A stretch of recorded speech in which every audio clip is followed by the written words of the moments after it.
Makueni. Mine mantiere gi tuo mar fistula e kaunti ma Makueni sani koro yudo fuong'ruok tok tend kaunti no chako chenro mar thiedhogi. Chenro ma kamano geto mar duoko piny nengo thieth ma mine osebedo ka kadhe, ka bende gisebedo ka giwuotho ondamo mabor ka gimanyo thieth. Joyce Oduor nigi ler mathoth.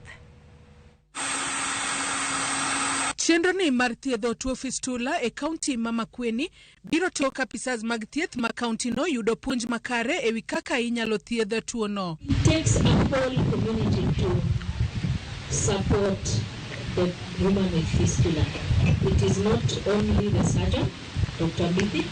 It requires, all of us, the CHB and the community. Motelo ne sidho ayanga chenro no mar thieth, joma mine nojiw mondo wuog oko odhi e pim.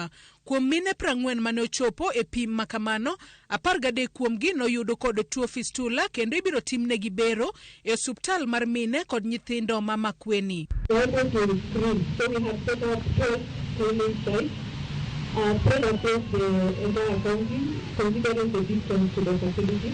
So from the 12 screening sites, we are able to get, currently as we speak, we have screened 40 patients. And also the ones that we have screened, we have admitted now around 20 patients. Jalup Gavana ma Makueni Lucy Mulili mane oyuoro e chenro makamano wacho ni ten kaunti ma Makueni biro dhi mbele kod bero sekta mar thieth. Today we are giving the women of Makueni, including our neighbors, as we have been told, we are giving them dignity. So my call to them is, come out.